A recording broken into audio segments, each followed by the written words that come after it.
بسم اللہ الرحمن الرحیم۔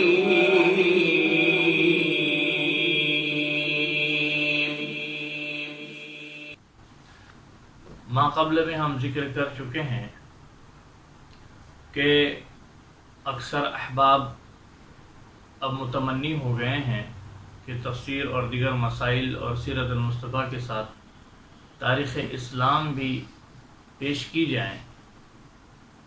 ہم آپ کے سامنے تاریخ اسلام کو پیش کرنے جا رہے ہیں۔ عرب ملک کا تذکرہ شروع میں مختصر ضروری سمجھتا ہوں، اس لیے کہ عرب کی قومیں کیا تھی وغیرہ وغیرہ وہ آپ کے سامنے آئیں گے۔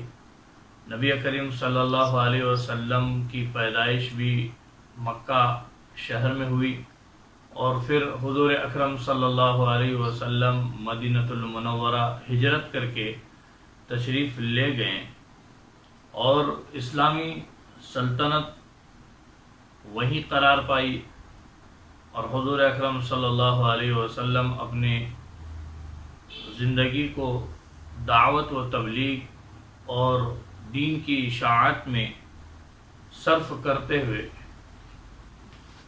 اللہ کو وہیں پیارے ہو گئے۔ تقریباً عرب کا اکثر حصہ حضور اکرم صلی اللہ علیہ وسلم کی حیات مبارکہ میں ہی مسلمان ہو چکا تھا، اور یہی وہ ملک عرب ہیں جس کی زبان میں کامل وحی اور آخری آسمانی کتاب قرآن مجید بھی نازل ہوئی، جو تمام ملکوں، تمام قوموں اور تمام نسلوں کے لیے قیامت تک مشعل راہ اور ہدایت کا ذریعہ بنی رہی۔ بہرحال یہی وہ ملک عرب ہے، مکہ المکرمہ، جہاں پر اللہ سبحانہ و تعالی کا مقدس گھر کعبۃ اللہ ہے، جس میں ہر سال کئی ہزاروں سینکڑوں لوگ طواف کرتے رہتے ہیں اور حج بیت اللہ سے مستفید ہوتے رہتے ہیں۔ عرب کی زمین ایک ریگستانی شمار ہوتی ہے، اور یہ بھی بتاتے چلوں کہ کوئی مشہور دریا یا ندی کا تذکرہ کہیں پر عرب ملک میں نہیں ملتا۔ ریگستانی اکثر جگہ چھائی ہوئی ہے، اور وہاں پر اس ملک کا یعنی عرب کا سب سے بڑا کارآمد جانور اونٹ سمجھا جاتا ہے۔ اونٹ کو ریگستانی جہاز بھی کہا جاتا ہے، جو بڑے بڑے اسفار طے کر لیتا ہے۔ اب آگے عرب کی قدیم قوموں کا تذکرہ کر رہے ہیں۔ ملک عرب میں قدیم سے سام بن نوح کی اولاد آباد رہی ہے۔ یہ حضرت نوح علیہ السلام کے اولاد میں سے ہیں سام، جن کی اولادیں وہاں سب سے پہلے اور قدیم زمانے میں مقیم رہی، آباد رہی۔ زمانے کے اعتبار سے باشندگان عرب کو مورخین یعنی تاریخ کے لکھنے والوں نے 3 درجوں میں، 3 طبقات میں، 3 حصوں میں تقسیم کیا ہے۔ نمبر 1 عرب بائدہ، نمبر 2 عرب عاربہ، اور نمبر 3 عرب مستعربہ۔ بعض حضرات نے عرب عاربہ اور مستعربہ کو ایک ہی گردانہ ہے، ایک ہی قسم شمار کیا ہے، تو اس اعتبار سے 2 قسمیں ہو گئی، عرب بائدہ اور عرب باقیہ۔ عرب بائدہ سے وہ قومیں مراد ہیں جو سب سے قدیم زمانے میں ملک عرب میں موجود تھی، آباد تھی، پھر وہ سب قومیں ہلاک ہو گئی اور ان کی نسل کا کوئی نام و نشان بھی اب باقی نہ رہا۔ عرب باقیہ سے مراد تو وہ ہیں جو ملک عرب میں آج پائی جا رہی ہے۔ ان کے بھی دو طبقات ہیں جو عرب عاربہ اور مستعربہ کے نام سے موسوم کر دیے گئے ہیں۔ بعض حضرات نے اہل عرب کو 4 حصوں میں تقسیم کیا ہے۔ اول یعنی نمبر 1 عرب بائدہ یا عرب عاربہ، نمبر 2 عرب مستعربہ، اور نمبر 3 عرب تابعہ، اور نمبر 4 عرب مستعجمہ۔ اب ان کا مفصل ذکر کر رہے ہیں۔ اولا یہ بتاتے چلیں کہ عرب بائدہ کون لوگ ہیں۔ عرب بائدہ ان سب سے قدیم باشندوں کے مختلف قبائل تھے جن کے نام عاد، سمود، عبیل، عمالقہ، تسم، جدیس، امیم، جرہم، حضرموت، حضور، عبد ضخم وغیرہ ہیں۔ یہ سب کے سب لاغ بن سام ابن نوح کی اولاد ہیں، اور ان کا جزیرے عرب میں خوب دورہ تھا۔ بعض بادشاہوں نے تو مصر تک کو فتح کر لیا تھا، لیکن ان کے تفصیلی حالات تاریخ میں نہیں ملتے۔ البتہ نجد و احقاف، حضرموت، یمن وغیرہ میں ان لوگوں کی بعض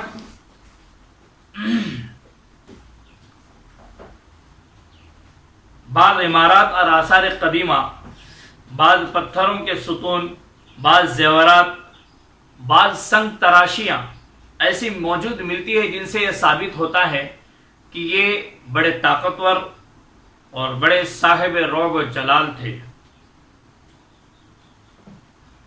ان قبائل میں عاد سب سے زیادہ بہت ہی مشہور جسے کہا جائے وہ قبیلہ مانا جاتا تھا، قبیلہ عاد۔ یہ قوم ارض احقاف میں مقیم تھی۔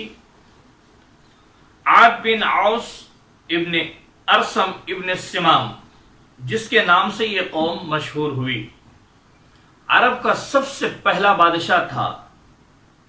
عاد عرب کا سب سے پہلا بادشاہ تھا، اور عاد کے 3 بیٹے تھے۔ نمبر 1 شداد، نمبر 2 شدیلد، نمبر 3 ارم۔ یہ 3 بیٹے تھے عاد کے، جو ایک کے بعد دیگرے سلطنت پر مقیم رہے، سلطنت کرتے رہے۔ اور علامہ زمخشری رحمۃ اللہ علیہ نے اسی شداد ابن عاد کی نسبت سے لکھا ہے کہ اس نے صحرائے عدن میں مدینہ ارم بنوایا تھا، جسے باغ ارم کہا جاتا تھا،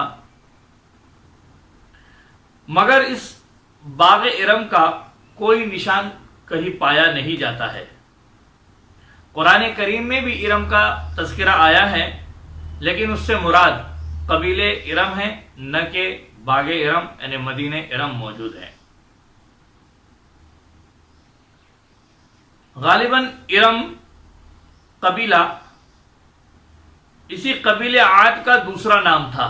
جو قبیلے عاد گزری، قوم عاد گزری، اسی کا دوسرا نام رکھا گیا۔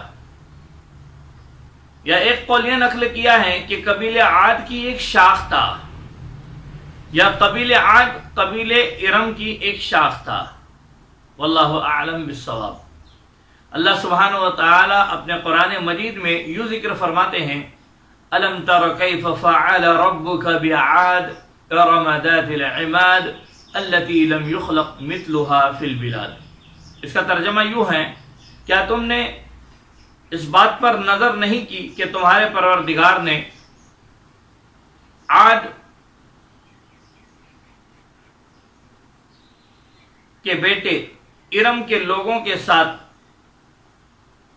عاد ارم کے لوگوں کے ساتھ کیا برتاؤ کیا، جو ایسے بڑے قدر آور تھے کہ قوت جسمانی کے اعتبار سے دنیا کے شہروں میں کوئی مخلوق ان جیسی پیدا نہیں ہوئی، یعنی بڑے طاقتور انسان تھے۔ مسعودی نے لکھا ہے کہ عاد سے پہلے اس کا باپ آس بھی بادشاہ تھا۔ اسی خاندان کے ایک بادشاہ جیرون ابن سعد ابن عاد ابن عاص نے دمشق کو تخت و تاراج کیا اور سنگ مرمر اور قیمتی پتھروں سے ایک مکان بنوایا تھا جس کا نام اس نے ارم رکھا تھا۔ ابن عساکر نے بھی تاریخ دمشق میں جیرون کا ذکر کیا ہے۔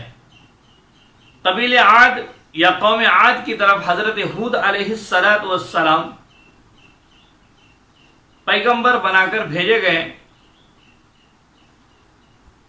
تو ان کی قوم نے نافرمانی کی راہ اختیار کیا اور عذاب الہی میں ہلاک ہو گئے۔ اس کا ذکر قرآن کریم میں مفصل موجود ہے۔ عاد کے بعد عبیل، عمالقہ، سمود، عبد زخم وغیرہ قبائل کی حکومتیں رہیں، یہاں تک کہ یعرب بن قحطان نے ان کا خاتمہ کر کے دوسرا دور شروع کر دیا تھا۔ قبیل سمود یا قوم سمود کی طرف حضرت صالح علیہ السلام کو نبی بنا کر بھیجا گیا۔ سمود یہ مقام ہجر میں رہتے تھے۔ تسم اور جدیس دونوں قبیلوں کا مقام یمامہ تھا۔ عمالقہ کا مقام تہامہ، قبیل جرہم کا مقام یمن تھا۔ اوپر اس بات کا تذکرہ کر چکے ہیں کہ یہ تمام سام بن نوح کی اولاد ہیں، جیسا کہ اگلے صفحے پر ان کا مکمل شجرہ دکھایا جا رہا ہے، جس سے آپ کو پتہ چل جائے گا کہ یہ سام بن نوح کی اولاد ہیں۔